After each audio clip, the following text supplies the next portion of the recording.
ชินนาวรประเสริฐเลิศล้ำ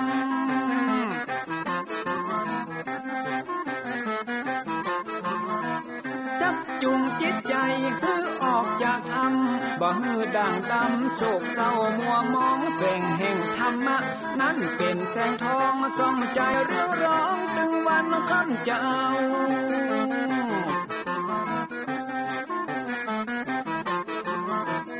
เอาศีลมานำเอาธรรมมาเฝ้าเพื่อจิตใจเฮาจุ่มเย็นฝ่าฟันทุกเห็นต่อไปไปหน้าจะบ่ไหวหวั่นแต่เนิ่นเชิญพี่น้องมาฟังรายการ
โลกนี้เปรียบศาลาให้อาศัยประเดี๋ยวใจพักผ่อนแล้วจักผันทางที่ดีเมื่อพรากไปจากมันควรสร้างสรรค์ส่งเสริมเพิ่มคะแนนเมื่อเราได้เกิดมาในโลกได้พ้นโศกพ้นภัยสบายแสนจึงควรสร้างสิ่งชอบไว้ตอบแทนให้เป็นแดนดื่มสุข ขึ้นทุกการคุณความดีของท่านการก่อนที่ท่านสอนไว้ประจักษ์เป็นหลักฐานเราเกิดมาอาศัยได้สำราญควรหรือผ่านพ้นไปไม่คำหนึ่งขอยกมือ10 นิ้วกราบนบนอบน้อมอย่างพระติรัตนแก้วเจ้าตั้ง3 ประการอันมีพระพุทธพระธรรมพระสงฆ์อันเป็นสรณะตีเปิงตีเคารพนับถืออันสูงสุดในชีวิตกราบคารวะแตบไต้ไวสาปารมีธรรมพระมหาเถรานุเถระภิกขุสังฆะสามเณรเจ้าจุตนจุองค์โดยความเคารพขอเจริญสุขเจริญปอนญาติโยมศรัทธาสาธุชนพุทธบริษัทตินจองห้องวัดจุหนุ่มเท่าใจยิงขอน้อมต้อนรับทุกท่านเข้าสู่รายการมรดกธรรมกำเมืองต่างสถานีวิทยุวัดฝ่ายหินตำบลสุเทพอำเภอเมืองเชียงใหม่จังหวัดเชียงใหม่สถานีวิทยุวัดป่าแดงมหาวิหารตำบลสุเทพอำเภอเมืองจังหวัดเชียงใหม่สถานีวิทยุ วัดหนองกายตำบลสันปะยางอำเภอแม่แตงจังหวัดเชียงใหม่สถานีวิทยุพระพุทธศาสนาจังหวัดเชียงรายและวิทยุชุมชนเสียงตามสายหอกระจายข่าวตามวัดตามวาตามหมู่บ้านต่างๆที่ได้ร่วมกันเผยแพร่นำธรรมคำสอนสู่ญาติโยมสาธุชนในเวลานี้รายการนี้ดำเนินโดยอาตมภาพพระครูวิสิทธิ์ศรีลาภรณ์เจ้าคณะตำบลป่าแดดเจ้าอาวาสวัดวังสิงห์คำตำบลป่าแดดอำเภอเมืองจังหวัดเชียงใหม่เป็นผู้ดำเนินรายการนำเอาธรรมะสาระธรรมคำสอนแบบปืนบ้านล้านนาเฮามาเทศนาฮื้อญาติโยมทั้งหลายได้รับฟังกันต่างเชียงใหม่ลำปูนลำปางฟังกันเมื่อยามเจ้า6 โมงปลายถึง7 โมงพี่น้องต่างจังหวัดเชียงรายต่างพะเยาบางส่วนก็ฟังกันเมื่อยามค่ำยามคืนต้องกราบขอบพระคุณในเมตตาปารมีธรรมของท่านผู้อำนวยการทุกสถานีเจ้าหน้าที่ทุกท่านทุกสถานีที่ได้เมตตาถวายเวลาแล้วก็คอยกำกับควบคุมการกระจายเสียงออกอากาศให้ญาติโยมทั้งหลายได้รับฟังกันพร้อมกันนี้อนุโมทนาบุญขอบคุณ FC แฟนรายการญาติโยมสาธุชนทุกท่านที่ได้ติดตามรับฟังรายการมาโดยตลอดปะกันวันนี้ตื่นเจ้าวันนี้อากาศก็เย็นซะหน่อยควายมาก็เริ่มจะอบอ้าวขึ้นเพราะเข้าสู่ฤดูร้อนเต็มร้อยบางวันก็ลมช่วยพ่องบางวันก็จักจั่นจักแจ่จักจ่าห้องเศร้าปีนี้เบิ่นก็ตื่นแล้วเนอะพยายามระวังพ่องในด้านการตั้งภัยธรรมชาติเป็นฝนเป็นลมมันจังมีลมปีลมหลวงนี่น่ากลัวเหมือนกันยิ่งปัจจุบันนี้ธรรมชาติยิ่งจะรุนแรงขึ้นยิ่งจะลงโทษมนุษย์นักขึ้นแฮมก็ด้วยความเป็นห่วงว่างๆก็บ้านจองอันไหนที่มันบ่มั่นบ่คงก็ให้ดูแลซ่อมแซม ต้นไม้กิ่งไม้ที่มันใกล้บ้านใกล้จองเนอะอีป่ออีแม่เนอะพี่อ้ายนะใจทั้งหลายถ้าปอมีเวลาก็ตัดแต่งให้พ้องเพื่อป้องกันไว้เพื่ออย่างเกิดขึ้นเราจะได้แก้ไขตันแล้วก็เตรียมเตียนไขไว้พ้องน้ำมันก๊าซใส่กลมไว้เหี่ยพ้องช่วงนี้ฟืนไฟก็ดับบ่อยอันนี้เราป้องกันไว้ก่อนนะดีเนอะโดยความเปลี่ยนห่วงก็ฝากไว้กับญาติโยมทั้งหลายวันนี้ก็มาฟังกันในเรื่องของพระธรรมเทศนาก็คงจะเป็นเรื่องเก่าเอามาอ่านใหม่เตดใหม่เพราะว่าตอนนี้ยังเสาะทำเรื่องใหม่สิ่งยังบ่มีเตื้อเบิ่นมันแบบพิมพ์ออกมาเตื้อในตอนก่อนวันก่อนตุลุงก็ได้เอาธรรมเทศนาเรื่องนางนวลคำเตดฮือญาติโยมทั้งหลายได้รับฟังกันก็จบปริปุณนังอวสานไปเป็นที่เรียบร้อยวันนี้ก็มาฟังเรื่องใหม่โดยวันนี้ได้เอาพระธรรมเทศนาเรื่องคันธคาตกะพญาข้างคากมาเทศนาฮือกับอีป่ออีแม่เขาได้ฟังกันแหมกำฟังแล้วอันไหนตีเฮาบ่เข้าใจชัดได้ฟังซ้ำมันก็จะเข้าใจชัดแจ่มแจ้งขึ้นอันไหนตีเฮาติดใจสงสัยก็จะทำให้คลายความสงสัยลงได้แล้วก็จะได้เก็บแกะก้อนไกเอาสาระไปประพฤติปฏิบัติ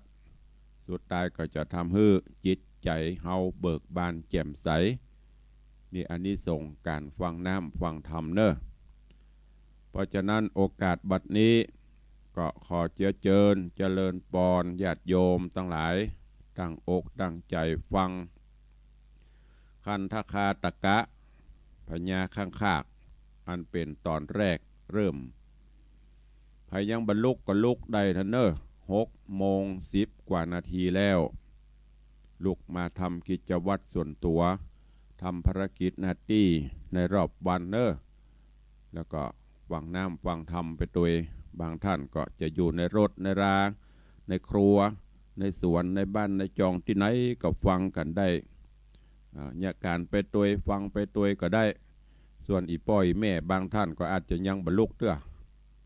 เปิดวิทยุเอาตุลุงไปกู้ตุลุงมาแล้วเฮ้ยตุลุงมาแล้วเปิดฟังไปได้ไปสักหน่อยงีบต่อสะดุ้งตื่นทำกรรมตุลุงไปไหนละหูลุกเนอะลุกฟังน้ำฟังธรรมกันได้ณโอกาสบัดนี้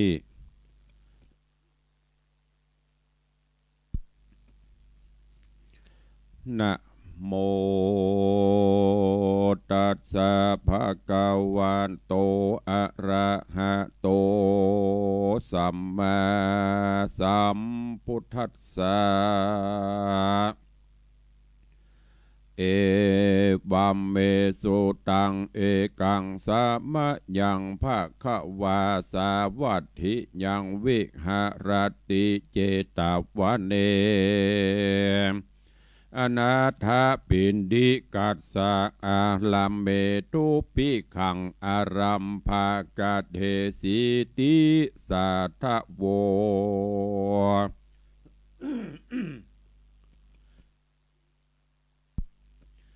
ดูราสปุริสะตั้งหลายตั้งหญิงใจม้วนหมู่อันทาอยู่ฟังธรรม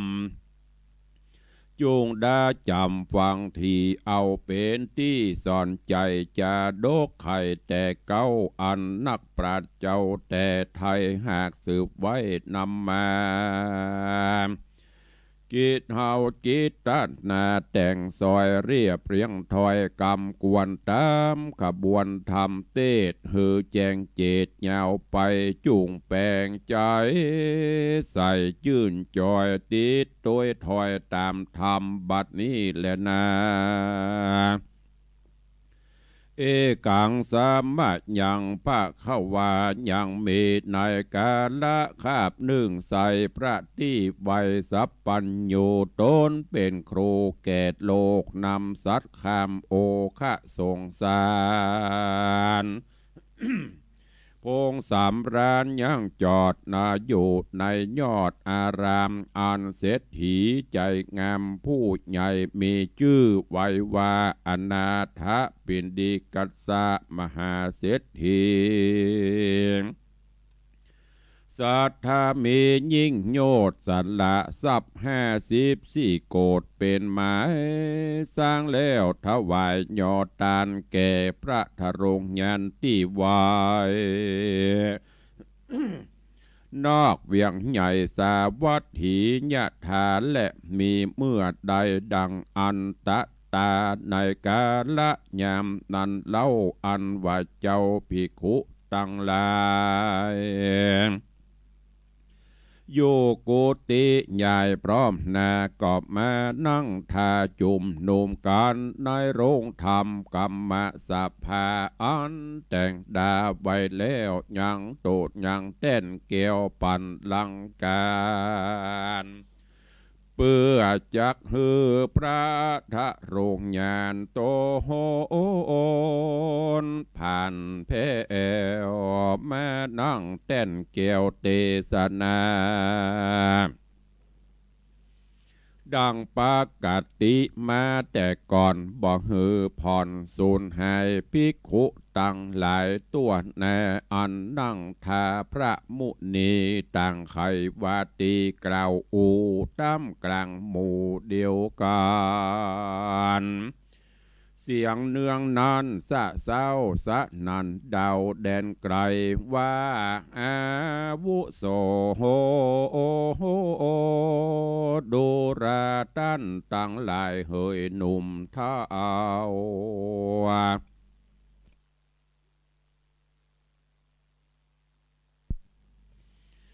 อันว่าพระพุทธเจ้าของเฮาลามีเมตตาแผ่กว้างดังตาตั้งสากรใจพระใจประวรภายโพธนำสัตว์คำโอคะสงสาร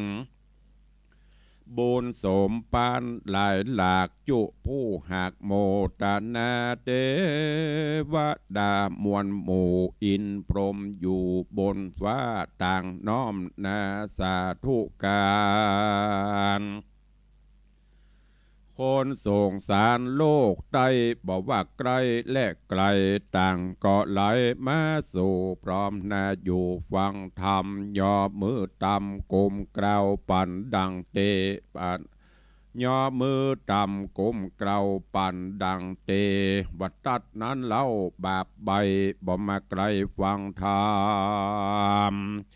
ยังมัวดำกระยาปองข้านาพระมุนีท่านหลายตีหลายเตื้อเป็นร่างเรือหลายโหนพรำพระรัศปนปิ่นเกลาและภิกขุเจ้าตั้งหลาย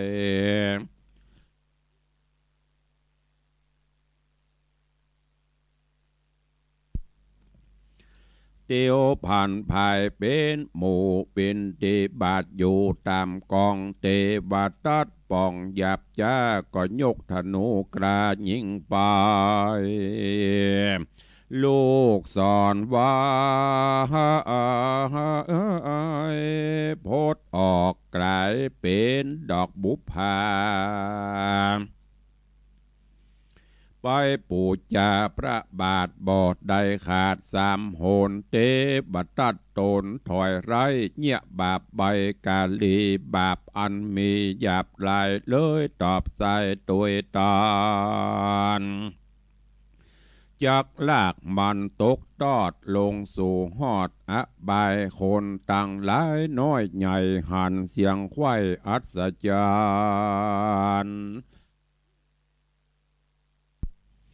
เขาปากันโหห้องสะนันกองแดนไกลและนาอาทาโคโอภะกวา ในกาละนั้นเล่าพระปิ่นเก่ายอดมุนีหูติบมีวิเศษแม่นอยู่เขตอันไกลได้ยินเสียงใส่เป่งป้อจุเยื่องถอยกำจาอันภิกขุสังฆามวลหมู่จากล่าวอูรงธรรมพระองค์คำหันเหตุอันจักวันเตเตสนาจิงลีลากราบรากสเดชจากกันทะกุดีดังราชสีตัวอาจยัวลิญาติลีลาจากคูหาทำแก้วเพื่อละแอวโดงดานการประทะโรงยานไปลอดแล้วกอดนั่งเต้นเกี่ยวอาสนะอันภิกขุสังฆาน้อยใหญ่หักปูไว้เป็นนิรันดร์พระจอมท่านตนผ่านแผ่วนั่งลงแล้วสันดีภิกขุมีมวลหมู่แก่อันอยู่โรงธรรมก็ยั่งเสียกรรมเสียงควายแล้วขับไว้อันจุลี ทวนสามตีจุผู้แล้วนั่งอยู่ได้พระบุญภายที่ไวเล็งแลไข่ไปมาพอภิกขุสังฆามวลมากพอแล้วหักดูงามนั่งเรียงตามหนุ่มเท่าเต็มตัวเต้าโรงธรรมบ่ไขกำกล่าวอูบ่หอนหูจำอายพระเล็งไปไข่แล้วจริงไขข้าอุบแก้วจะถามด้วยกำงามอ่อนอ้อยฟังจื่นจ้อยบอนหูว่าภิกขเวโดราภิกขุตั้งหลายเฮ้ยมวลหมู่ต้านกล่าวอู้สั่งจาหันเฮามาจวนใส่ลวดยังไว้นานนะเจ้าภิกขุตนองค์อาจอันจบฉลาดโดยโบหารก็นมัสการกราบกรมกล่าวบอกพระเป็นเจ้าตามมีพระมุนีตนผ่านแผ่วได้หูแล้วจริงใครจะว่าภิกขเวดูราภิกขุตั้งหลายตนเป็นสายอริยะญาติเยื่อนักปราทะรงยานอันว่าเตวัตัดหานบาปใบใครเป็นใหญ่เหลือตัวบ่หูกลัวบาปกรรมบาปอันกระหยาบมัวดำกระดำกรรมถอยจ้าป้องจักฆ่าตัวเฮาบาปบ่อเบาจ่องกองลากลงห้องอเวจีสะเวยตุกขี่ลามตีบ่ใจจัดนี้บัดเดียวเมื่อเฮาเตียวโลกกว้างพงก่อสร้างสมปานเตวัดตัดหานหยาบจ้าเป็นอำมาตย์กราชื่อแทนลอตานหาปอดถอยร้ายกัวเฮาได้เป็นดีเนียกาลีมากล้ำมาก้อนน้ำสายฝนคือหมู่คนโลกไตสัตว์น้อยใหญ่โลกาได้เครื่องกาต่ำก้อยมีบอดน้อยลายประการบาปตัวหันตอบสายเลยตกให้อเวจีพระมุนีตนผ่านแผ่วกล่าวเต้านั้นแล้วลวดบ่เจียนจาหากเป็นประเวณีมาแต่เก้าแห่งพระพุทธเจ้าจุตนก็มีแลนาตีนาเจ้าภิกขุตนองค์อาจอันจบฉลาดโดยโบหารก็นมัสการ ขาบไว้ว่าข้าแด่พระบาทไทยสัพปัญญูตนเป็นครูเก้าเงาอันว่าเรื่องเก่าปังหลังผู้ข้ายังไปหูว่าเรื่องมีอยู่สันได้ขอพระไข่บอกเล่าตั้งแต่เก้าสุดไปฮือพี่คุตั้งหลายม้วนหมู่ใดพร่ำหูตามมีแดดเตอะนาอาทาโคภาเกาวาเตจังวัจจะนังสุตวาในกาละนอนใสพระที่ไวทะรงยานจักไข่นิทานจาดเก่าจริงอาจจริงตั้งเก้าเทศนาว่าอาติเต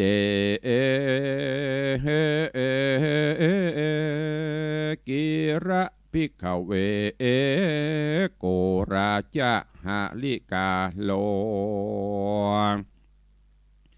อโหสิดังนี้เป็นตนภิกขเวดูราภิกขุตั้งหลายตนเป็นสายอริยญาติเยื่อนักปราชญ์โรงญา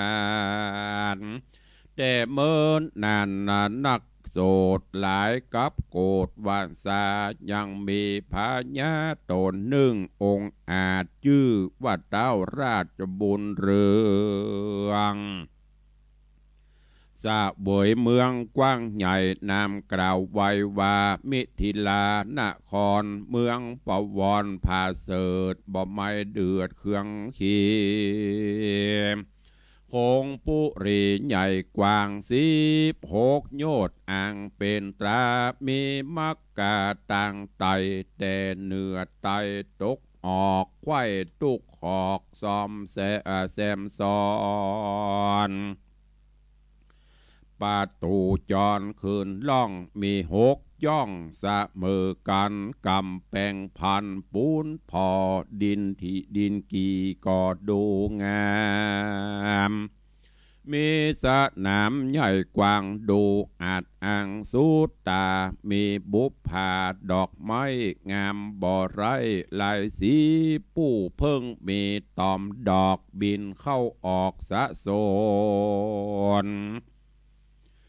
โยมหมู่คนละลาดบ่ได้ขาดบางตาพ่องก็มาแอวกาพ่องก็สอดล่าแอวเมืองเสียงนั้นเนืองโอดเอาบอกหูคำเจ้าแหล่งไงคนยิ่งใจใหญ่น้อยอยู่จื่นจ้อยเจยบานเคราะห์ภัยมานอุบาทหายกรอยกราดเสียเมืองรุ่งเรืองหลายแหล่ไปพับแผ่เวียงใจบ่มีนาเพียบได้อย่างเวียงใหญ่มิถิลาเหตุตนราชาเต้าราชบอกเฮาหาดมัวดำทะโรงธรรมผาเสือจริงป่าฮือเกิดสวดสดีก็มีหันและนาอ้อนว่าตนราชานอนเล่ายังมีนางนอนเนาเตวีชื่อนามมีกล่าวถอยว่านางยอดซอยสรีจันตาทะโรงโสภาพิราชวันนาอาจเลือลายมีใจภายแผ่กวางมักก่อสั่งตั้งบุญฮือตันหนุนเข้าน้ำวัตถุพร่ำปัจจัยศีลดวงใส่58นางโกดแขวดหักษาบ่ปาลาหยาบจ้าบ่ปากกลาจ่าแข่งย่อมย้ำแยงพอคอยแก่ไพร่น้อยยิงใจมีใจภายเพื่อแผ่หูกุลพ่อแม่สองขามักจะคาบริจาคแก่โคโอน ตูกยากขอตานจริงอยู่สำราญจะใจในผาสัตว์ใหญ่ห่อใจก็มีหันและนาเอตัมปันนารัตติงยังมีในคืนหนึ่งใสนางนาไทยจันตะเทวีพงลับดีมะม้อยในพระสัตว์ซอยหอจานนางก็มาฝันหลายหลากฝันว่ามีนาคเกียงคานเงี่ยใจหานอาจกล้าสะยองคืนฟ้าไปบนเอาห่างตนเกี่ยวกอดยังอาทิตย์ยอดดวงสายส่วนนางตาโมนดวงใสแล้วเร็วไวบอดจะจักลากกว่าลงมาสู่โลกาโลกไตก็มืดเสียงไข้ปุ่นกลัวหมอกเหมยมัวมืดกลุ่มบดบางหุ่มจุไปแล้วนาคเกตลายตัวอาจก็เหลือละก็เลื่อยลาดเร็วไวรีบกลาไกลไปสู่ในตีอยู่แห่งตนส่วนนางตามนน้อยหนอเล็งแลพอไปมาหันพระสุริยาส่องแจงไปตัวแห่งจุมปูกวนอาสาจันดูบอดน้อยแล้วนางยอดซอยก็ปิกฟื้นสะดุ้งตื่นมึนตามีกาญาสายสันหัวอกปั่นเฟือนไวเต้าขะนิ่งในสันที่ว่าตัวเฮานี้นาหากฝันปูนอัศจรรย์ลายหลากกึดแล้วหากปูนกลัวท่านดังหัวปองไก่ขนลุกไข้ดาวกาญาฝันดังนี้นาแต่ก่อนก็บ่หอนเคยมีนางเทวีน้อยนาดก็แต่ก็จากเต้นอาจจองนอนไปหาผู้ทอนยศใหญ่คือเจ้าไทยผัวขวัญก็ไข่กำฝันนอนเล่าตั้งแต่เก้า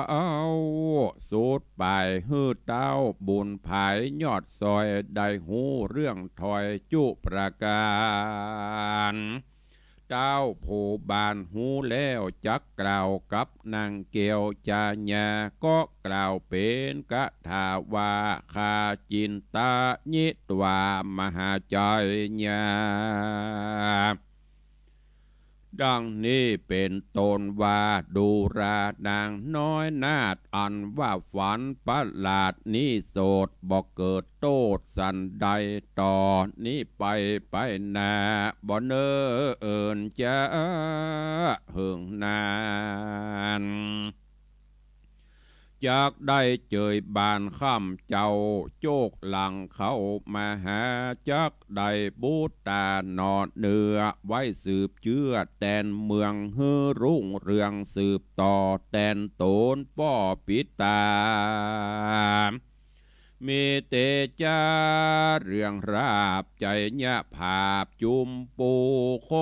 นจักมาจูอยู่ไกลนบน้อมไว้ขาบสมปานจุมพระไผ่มันกราดกอยได้ชื่นจ้อยสวดสดีและนางเฮยเมื่อนานางเตวีนอนนาเอา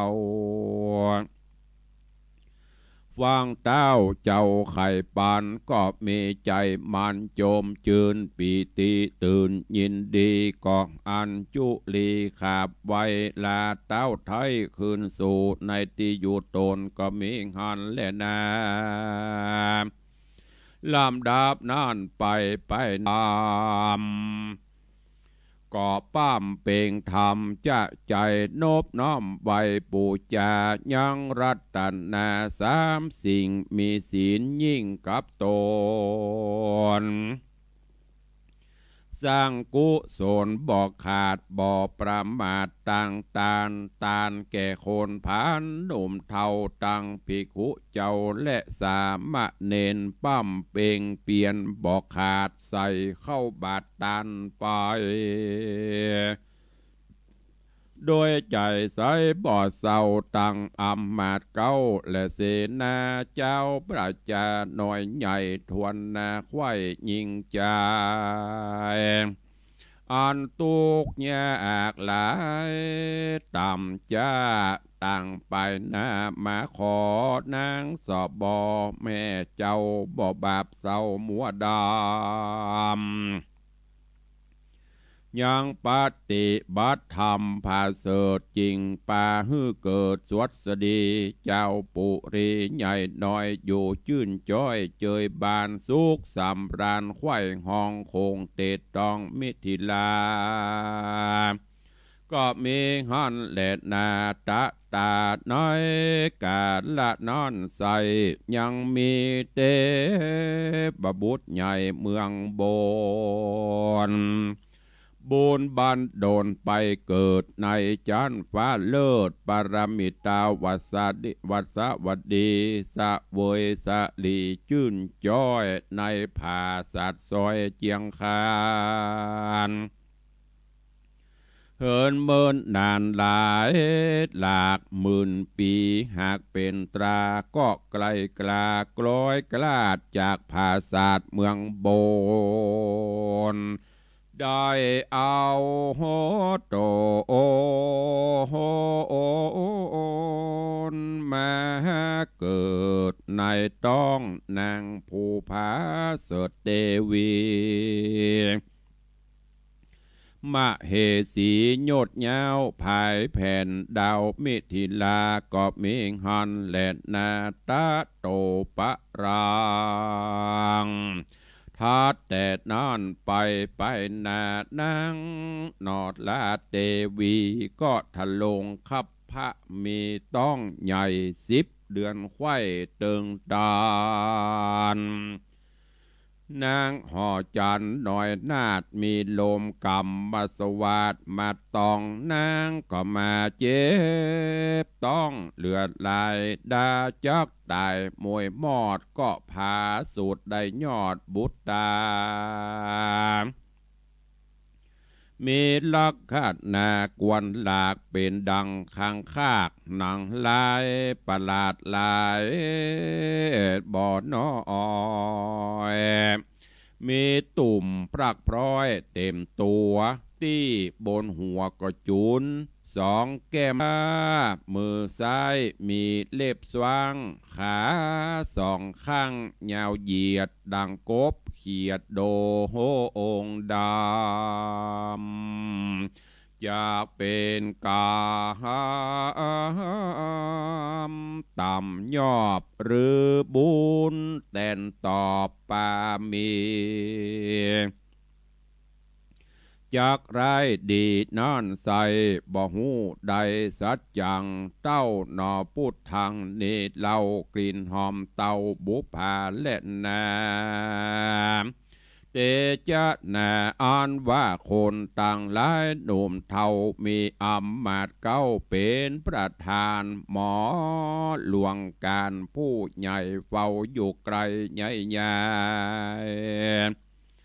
ดังเสนานายมวลหมู่นางเฮือนหลวงอยู่เป็นจุมเข้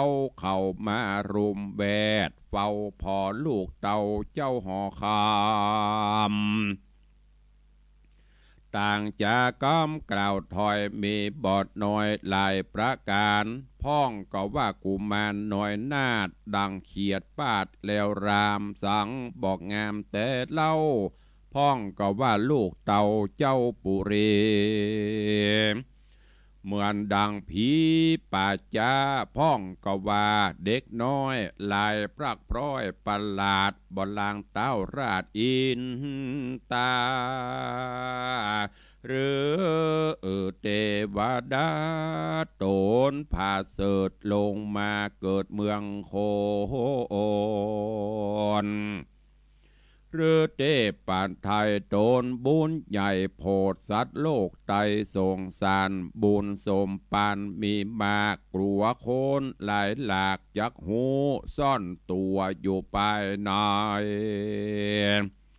เมื่อนานไปกล้วยออกหือคนไปนอกเล็งหันบ่นานวันแต่เล่าคนหนุ่มเทายิงใจอ่อนอยู่ใหญ่หยาดถอยพอเด็กน้อยตะละกาดังต่างใครจะเก่าอูเสียงดังอยู่เนืองนันเล่าจากกันสะเศร้าไปควายดาวปุรีก็มีหันแดนาตาตาในกาละนันเล่าอำมาตเก้าต่างตาหันตาระกาเด็กน้อยลูกเต้ายอดซอยปุรีกาญามีประหลาดก็โอกาสขี่ญาฮือเสนาแว่นใจไปน้อมใบโทนสารบอกผู้บ้านตนปอรีบมาพอบุตตาเสนานอนนาบอจารีบเฉพาะนาภายผ่านขึ้นหอจันผาศาสตร์แล้วโอกาสขี่ญาว่าข้าเดมหาราชเจ้าตนเป็นเก้าปุรีบัดนี้เตวียอดซอยเกิดลูกน้อยเป็นใจมีรูปกายกับเป็ดดังกบเขียดดงดำคอเต้าหอคำยศใหญ่หูแจงไข่ตามมีแดดเตอะตะตาในกาละนันเหล่าโตนเต้าเจ้าภาปลาก่อนเสนาแกว่นใจมาน้อมใบทุนสารเอวเล่าอาการเรื่องถอยว่าเจ้าอ่อนน้อยบุตตา อ่านเกิดมานานเล่าหูบบ่อเศร้าประหลาดดังเขียดปาดเป็นไม้เนื้อหนังลายดำด่างห้องดังอึ่งอ่างวังทานเจ้าผู้บานยศใหญ่ขัดเน่งไข่ไปมาว่าเจ้าบูตานอแก้วเกิดมาแล้วกวนหลากดังข้างคากดงพรายเป็นสันได้ดังอีแต่ก่อนกี่บ่เคยมีเต้าปุรีกึดแล้วก็ป่าอำมาตเกี่ยวเตรียมใจลงห่อใจบ่จ้าจักไปพอลูกลาจอมขวัญก็มีหันแลนานิธิตังขีญาสั่งวันนาวิเศษจาห้องเหตุคันทคาตกะพญาข้างคากผู้เก้าก็บังโกมสมเลสเดช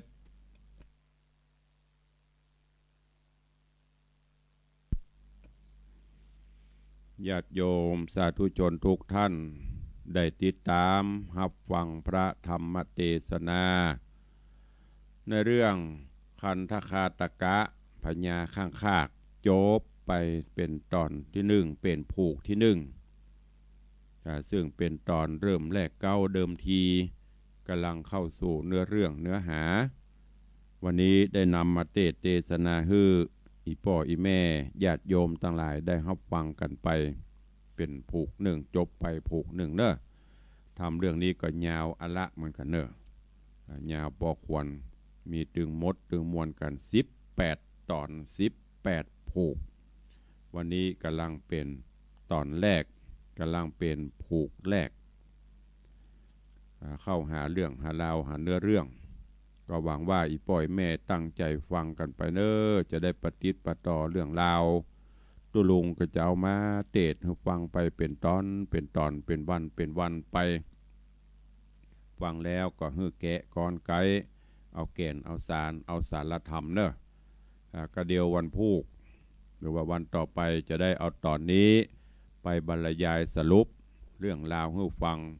เพื่อที่มันจะได้เกาะปฏิปต่อกันไปในผูกที่สองถ้าเฮาวันนี้บรรยายไปวันนี้เดี๋ยววันผูกหรือวันต่อไปจะลืมเรื่องราวตอนนี้เป็นตอนแรกอยู่ปฐมมาเลิกเบื้องเก้าหัวตีโพธิสัตว์เจ้ากาจังกำลังมาเกิดมาอย่างอยู่เดี๋ยวก็จะได้เอาเรื่องราวมามาหลังจากจบตอนนี้แล้วถ้าฟังตอนที่สองมันก็จะได้เข้าเนื้อหาสาระปฏิปต่อกันไปเนอเวลาขณะนี้เกือบจะ7 โมงแล้วเด้อไผยังบรรลุบัตื่นเตื้อก็ว่าฟังธรรมตุลุงเตดไปโอ้ม่วนเสียงเจ้าเจ้าเจ้ากล่อมไปโหนพืดมิ่งลับไปลุกได้ละเนอะทำใกล้จะจบแล้ววันนี้ก่อนที่เราจะได้ได้กันต่างหน้าไม้ในยามเจ้าสนทนาธรรมกับทุเจ้าในวังก็มีข่าวฝากประชาสัมพันธ์มามาเอิญบอกกล่าวข่าวสารงานบุญกุศลเฮือญาติโยมต่างหลายเนอะ วันนั้นไปงานศพที่วัดผาบองก็ได้รับดีกาจากหลวงพ่อดำพระครูสุวัตวรธรรมหลวงพ่อเจ้าคณะอำเภอเสมิงได้ฝากข่าวมาประชาสัมพันธ์ฮือญาติโยมทั้งหลายเนอะขอเชิญร่วมงานทำบุญตอดผ้าป่าสามัคคีมหากุศลเชียงใหม่ลำปางเพื่อสมโภชอาคารสิริชัยพิพัฒน์ที่สำนักปฏิบัติธรรมประจำจังหวัดลำปางวัดศรีอ้วนตำบลนาครัวอำเภอแม่ทะจังหวัดลำปางเนอะในวันพฤหัสที่4และก็วันศุกร์ที่5 เมษายนเพื่อจะดำการตอดพระป่าก็เชิญญาติโยมทั้งหลายได้ไปร่วมกันเนอะการนี้ได้รับเมตตาจากหลวงพ่อพระครูปัญญาวิเชียรเจ้าคณะอำเภอแม่ริมจังหวัดเชียงใหม่เป็นประธานกรรมการแล้วก็มีครูบาอาจารย์เจ้าคณะอำเภอรองอำเภอเจ้าคณะตำบลหลายรูปหลายองค์ร่วมกันนำไปต่อถวายก็ขอประกาศให้ญาติโยมทั้งหลายเนอะขอเชิญร่วมงานทำบุญครบรอบ100 วันของพระเดชพระคุณหลวงปู่พระมงคลสิริหรือหลวงปู่ครูบาอินคำอดีตเจ้าอาวาสวัดใจสถานพุทธเจดีย์9 ยอดอำเภอสารปีจังหวัดเชียงใหม่ซึ่งจะได้ทำบุญครบรอบ100 วันของการมรณภาพในวันที่15 16 17วันที่15 16เมื่อคืนก็มีการเทศนาธรรมสวดพระอภิธรรมวันที่17นิมนต์พระสงฆ์องค์ข้าเจ้าหลาย10 รูปมาโปรดเมตตาสวดพุทธมนต์ถวายแด่ดวงวิญญาณหลวงปู่ก็เจริญปอนญาติโยมเนอะไปร่วมโมทนาบุญด้วยกันแล้วก็ในวันที่4ที่5ที่6 4 5 6 เมษายนทางวัดตำหนักตำบลดอนแก้วอำเภอสารปีจังหวัดเชียงใหม่ก็ขอเชิญญาติโยมศรัทธาสาธุชนร่วมหล่อพระพุทธรูปพระประธานองค์ประถมเป็นพระพุทธรูปที่ใหญ่หน้าตักก็หลายเมตรอยู่ซึ่งได้สร้างไว้ประดิษฐานที่วัดตำหนักตำบลดอนแก้วเนอะเชิญญาติโยมทั้งหลายส่วนฐานเปิ้นทำไปละตัวนี้จะขึ้นองค์พระก็เชิญญาติโยมไปร่วมโมทนาสาธุด้วยกันแล้วก็ขอเชิญศิษยานุศิษย์ญาติโยมศรัทธาสาธุชนทุกท่านร่วมแสดงมุทิตาสักการะและร่วมงานทำบุญป่วยหลวงที่วัดศรีโสดาโดยทางคณะศิษยานุศิษย์ศรัทธาสาธุชนญาติโยมในพระเดชพระคุณหลวงปู่พระเทพโกศลที่ปรึกษาเจ้าคณะภาค7เจ้าอาวาสวัดศรีโสดาหลวงปู่เจริญพระชนเจริญอายุวัฒนะมงคลมาได้7 รอบครบ7 รอบในวันที่11 เมษายนนี้84 ปี64 ภาษาเป็นพระมหาเถระผู้มีคุณูปการกับพระพุทธศาสนาและก็ลูกศิษย์ลูกหาในการนี้ก็จะได้ร่วมกันจัด งานทำบุญสืบโหราชตาสะเดาะเคราะห์เลาะนามน้อมถวายแด่พระเดชพระคุณแล้วก็จะลวดมีงานปล่อยหลวงจะลองสมโพธิซุ้มประตูหอธรรมศาลาหลายสิ่งหลายอย่างเนอะที่วัดสลีสีโซดาในวันที่10 11 12 เมษายนการนี้เชิญชวนญาติโยมทั้งหลายไปร่วมแสดงมุทิตาสักการะถวายพระเดชพระคุณหลวงปู่แล้วก็ร่วมงานปล่อยหลวงโดยพร้อมเพียงกันท่านใดมีเจตนาใครร่วมเป็นเจ้าภาพสังฆทานร่วมเป็นเจ้าภาพออกโฮงทานแจ้งความจำนงได้เนอะที่อัตมภาพนี่ก็ได้หรือจะไปที่วัดศรีโซดาก็ได้ก็เชิญชวนทุกท่านร่วมโมทนาบุญด้วยกันแล้วนะเจ้าวันนี้ก็ขอเมตตาอนุญาตประชาสัมพันธ์รายชื่อรายนามญาติโยมที่ได้มาร่วมสร้างบารมีธรรมจะรึกชื่อไว้ในประวัติศาสตร์การสร้างพระพุทธรูปพระเจ้าทองคำของวัดวังสิงห์คำเนอะขออนุโมทนาบุญขอบคุณกับคุณโยมณัฐพงษ์สำรวยคุณโยมณัฐพงษ์คุณโยมสำรวยโยมอ่อนชุนิภาวรรณประภาคุณโยมอุตราพรบุญนาคและครอบครัวญาติพี่น้องเนอะได้ร่วมโมทนาบุญสมทบทุนสร้างพระเจ้าทองคำเป็นจำนวนเงิน 2,000 บาทขออนุโมทนาบุญขอบคุณกับคุณโยมวรรณาโชติประดิษฐ์ขอบคุณอนุโมทนาบุญกับพี่อ้ายประพันธ์ยมปีฟองแก้วพี่อ้ายเกรียงไกรขยันพร้อมครอบครัวบ้านโป่งประไพสันทรายได้มาร่วมบริจาคสมทบทุนสร้างพระเจ้าทองคำเป็นจำนวนเงิน7,000 บาทถวายทานไว้ไปหน้าและก็ถวายทานอุทิศฮื้อป่ออุ้ยตุ่นโป่งหารขอบคุณเนอะกับพี่อ้ายประพันธ์ก็เป็นโยมอุปถัมภ์อุปถากวัดวังสิงห์คำท่านหนึ่งมีกินมีทานอย่างบ่เคยละบ่เคยขาดคราวนี้ได้นำปัจจัยจำนวน7,000 บาทมาห่วมแล้วก็ยังถวายกันทำตุเจ้าตัวแหมก็ขอบคุณมาณโอกาสนี้ตัวขอบคุณอนุโมทนาบุญกับโยมจำรัดพุทธิวัดขอบคุณอนุโมทนาบุญกับแม่จันดีคำแสนบ้านสันปะเลียงเนอะขอบคุณอนุโมทนาบุญกับโยมจัญญาฟองซักอันนี้บ้านสารปีเท่านี้ร่วมเป็นเจ้าภาพเก้าอี้ถวายโรงเรียนขอบคุณคุณโยมณัฐพจน์จักรนรินทร์บ้านสารปีแล้วก็โยมแม่ปราณีพยาไคหพลอันนี้ก็ร่วมเป็นเจ้าภาพตานเก้าอี้โรงเรียนขอบคุณกับโยมใจคำโยมศรีไลขยันขอบคุณอนุโมทนาบุญกับคุณป่อชาญนรงค์คุณแม่พวงแก้วเนตรปัญญาขอบคุณกับแม่คำมุนแทนบงขอบคุณกับโยมปรีชาโยมคำบานทวีขวัญได้น้อมถวายเป็นขอบคุณกับโยมปรีชาโยมคำบานนางสาวประภาศิริ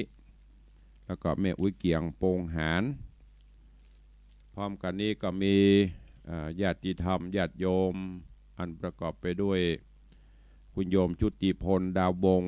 คุณโยมจิรการเสกวยป่อสมจิตแม่สารปีโปงหารโยมรันโยมสาวินีใบบัวบ้านปงประไพสันทรายแม่เปงชัยวงศ์ขออนุโมทนาบุญขอบคุณกับโยมเกษรหรือว่าโยมอย่างเนี้ยมันอ่านยากเนอะคนนี้นะพี่อ้ายประพันธ์ถ้าฟังอยู่โทรมาบอกให้กำจะได้แก้ไขชื่อเพิ่นโยมเสริมคำดีโยมศรีนวลคำดีเด็กชายพิทักษ์คำดีขอบคุณกับโยมแม่สุพินอุตระขอบคุณทุกท่านตัวแล้วก็มีแม่จุรี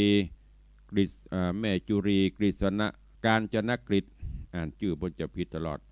โยมแม่จุรีการจนกฤษพร้อมลูกหลานอุทิศกุศลฮืออากงเสียงอี้เสล้อมายุ่นง้อเสอึ้งคุณป้อเว้งหมงเสตั้งร่วมทำบุญมา 1,200 บาท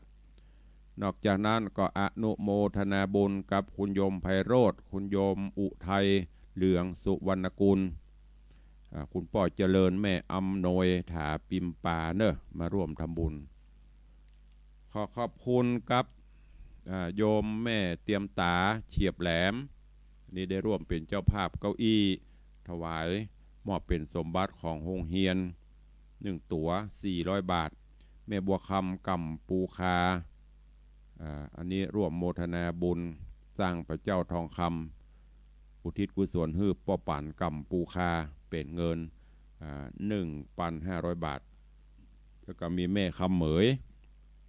รวมโมทนาบุญมา500 บาทขอบคุณครับแม่อวยมอนจันคำแสงบุญเนอะร่วมโมทนาบุญเก้าอี้1ตั๋วอันนี้ถวายไว้โรงเรียนเนาะขอบคุณกับโยมปีจัญญาฟองซักเนอะเก้าอี้ถวายโรงเรียนแล้วก็มีแม่เป่งปิงพยอม1ตั๋วขอบคุณทุกท่านทุกเสียงทุกสายด้วยเนอะอาจจะเอารายชื่อมาประชาสัมพันธ์อาจจะนักหน่อยก็ขอเมตตาขอบคุณกับทางผอ.สถานีตัวเองเพราะว่าญาติโยมมาให้มาหอมก็ประกาศอนุโมทนาชื่อคือเตปาอาหักเปิดได้โมทนาสาธุร่วมกันแล้วก็จะได้รู้ว่าปัจจัยที่รวบรวมมาถึงมือได้รับไว้เรียบร้อยได้ลงบัญชีไปเรียบร้อยก็ยังค้างแถมนักอยู่เนอะต้องประชาสัมพันธ์ไปตลอดจนกว่าเราจะได้ทองคำเต็มแล้วก็จะได้ประกอบพิธีหล่อมอบถวายไว้ในบวรพุทธศาสนาสืบต่อไปวันนี้เวลาหมดเวลาคงไม่ได้เปิดหน้าใหม่ให้อีป้อยแม่ได้อู้กันแล้วเนาะเพราะว่าเดี๋ยวมันจะไปเบียดเวลาของเปิ้นท่านผู้ใดจะอู้จะจะได้ก็หลังไมค์เอาเนอะวันนี้ขอนำรายการจากญาติโยมศรัทธานาบุญไปก่อนกำเดียวต่างสถานีวิทยุวัดป่าแดงวัดฝ่ายหินก็ฟังรายการธรรมะเพื่อประชาชนหลังจบข่าวของท่านพระครูธีระสุตตพจน์แล้วก็ไปฟังรายการเสียงจากชุมชนป่าแดงและสันทรายหลวงโดยท่านพระครูสังฆบริหารธรรมนูญธรรมคุณโนหรือตุปีส่วนต่างสถานีวิทยุวัดหนองกายก็เข้าสู่รายการของปกติของต่างสถานีส่วนต่างสถานีวัดพระแก้วก็เข้าสู่รายการปกติของต่างสถานีขอบคุณทุกท่านที่ติดตามรับฟังรายการจัตตารโอธรรมาวัตันติอายุวันโนสุขังภะลัง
เชิญชวนทุกท่านเข้าวัดเข้าวาฟังธรรมะจากหลวงตา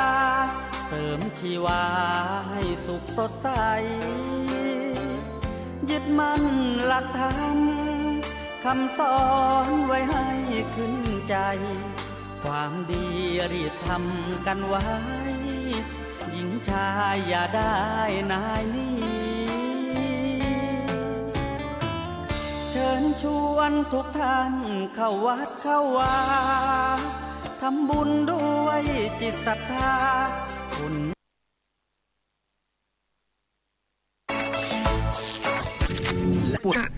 จากฝูงของต่อไปยังไม่หยุดหย่อนเมื่อถึงเอาเรื่องไหนดีที่อยากเล่าอึ่งกับบัวดีกว่าอึ่งกับบัวดีกว่า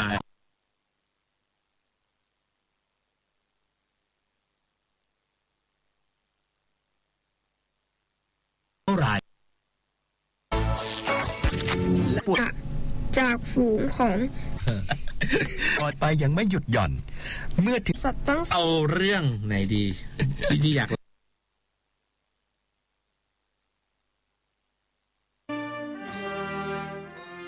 สารคดีเฉลิมพระเกียรติชุดบรมราชาภิเษกปรมราชาธิราช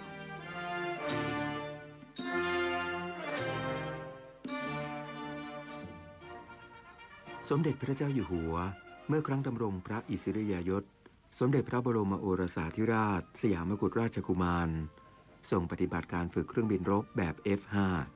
หลังจากทรงสำเร็จการศึกษาด้านการทหารจากประเทศออสเตรเลียรวมถึงทรงก็รับการฝึกหลักสูตรอื่นๆแล้วยังทรงปฏิบัติพระราชกรณียกิจในการเข้าร่วมปฏิบัติการรบต่อต้านการก่อการร้ายในภาคเหนือและภาคตะวันออกเฉียงเหนือของประเทศจากปัญหาการก่อความไม่สงบพระองค์ได้เสด็จพระราชดำเนินไปทรงเยี่ยมให้กำลังใจแก่ตำรวจทหารและเจ้าหน้าที่อส.บริเวณพื้นที่อันตรายนอกจากนี้ยังได้ทรงร่วมรบเคียงบ่าเคียงไหล่กับทหารหารแนวหน้าได้แก่ปฏิบัติการณบ้านหมากแข้งเมื่อปี 2519 ครั้งนั้นพระบาทสมเด็จพระปรมินทรมหาภูมิพลอดุลยเดชบรมนาถบพิตรทรงพระกรุณาโปรดเกล้าโปรดกระหม่อมให้ร้อยเอกสมเด็จพระบรมโอรสาธิราชสยามกุฎราชกุมารเสด็จพระราชดำเนินไปทรงเยี่ยมตำรวจทหารและราษฎรในพื้นที่ณฐานปฏิบัติการบ้านหมากแข้งอำเภอด่านซ้ายจังหวัดเลยหลังจากพรรคคอมมิวนิสต์แห่งประเทศไทยได้ส่งกำลังเข้าโจมตีฐานปฏิบัติการของตำรวจหน่วยปฏิบัติการพิเศษทำให้มีเจ้าหน้าที่ตำรวจเสียชีวิตและได้รับบาดเจ็บสาหัสอีกจำนวนหนึ่ง